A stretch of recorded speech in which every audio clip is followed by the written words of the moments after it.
दोस्तों, EVM machine खुले करीब करीब 1 घंटे से ज्यादा का वक्त हो चुका है।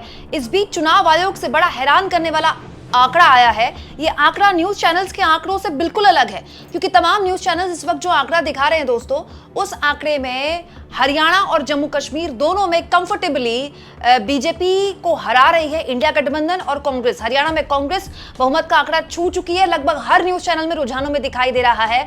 वहीं जम्मू कश्मीर में भी इंडिया गठबंधन यानी कि नेशनल कॉन्फ्रेंस और कांग्रेस बहुमत का आंकड़ा छू चुकी है या फिर उसके करीब है। लेकिन चुनाव आयोग का एक बड़ा इंटरेस्टिंग आंकड़ा सामने आया है दोस्तों चुनाव आयोग का आंकड़ा रुझानों में बताता है कि बीजेपी को 35, कांग्रेस को 29, आईएनएलडी 1 सीट पर आगे चल रही है। तो एक बहुत ही इंपॉर्टेंट और बहुत ही जरूरी घटनाक्रम है ये दोस्तों।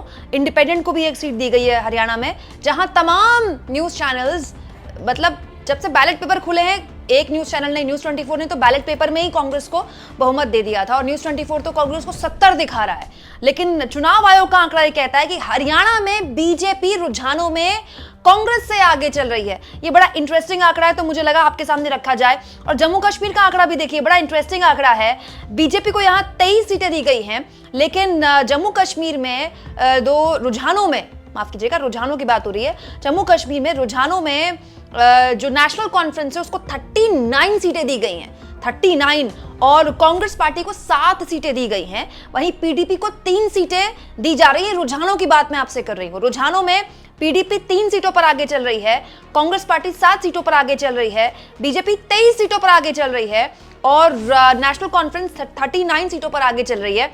यानी कि पीडीपी और कांग्रेस और नेशनल कॉन्फ्रेंस को जोड़ा जाए तो ऐसा लगता है चुनाव आयोग के आंकड़ों के हिसाब से रुझानों में हो सकता है कि जम्मू कश्मीर में फिलहाल अभी की स्थिति यह है कि इंडिया गठबंधन सरकार बनाने की और अग्रसर है फिलहाल। लेकिन बड़ा हैरान करने वाला आंकड़ा दोस्तों वाकई में हरियाणा को लेकर आया है कि जो चुनाव आयोग हरियाणा में बताता है कि बीजेपी 30 सीटों पर आगे चल रही है और कांग्रेस 28 सीटों पर आगे चल रही है।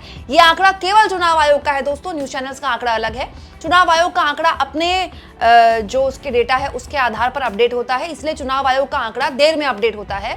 न्यूज चैनल्स के अपने स्टिंगर्स होते हैं, अपने रिपोर्टर्स होते हैं, और न्यूज चैनल्स के अंदर एक कंपटीशन भी होता है कि कौन कितना इंटरेस्टिंग दिखाए रुझानों में आंकड़ा। इसीलिए भी न्यूज चैनल्स के आंकड़े भी बदलते हैं, चुनाव आयोग के आंकड़े भी बदलते हैं। तो ना तो न्यूज चैनल्स के आंकड़े अंतिम है, ना ही चुनाव आयोग के आंकड़े अंतिम है। लेकिन अपने आप में बड़ा दिलचस्प आंकड़ा है दोस्तों चुनाव आयोग का, जिसमें रुझानों में बीजेपी हरियाणा में कांग्रेस से आगे चल रही है। आप इस मुद्दे पर क्या सोचते हैं? कमेंट बॉक्स में जरूर लिखें और जितना हो सके चैनल को शेयर करें, सब्सक्राइब करें और थैंक्स और ज्वाइन, ये 2 ऑप्शन हैं जिसके जरिए आर्थिक तौर पर भी आप चैनल के हाथ मजबूत कर सकते हैं।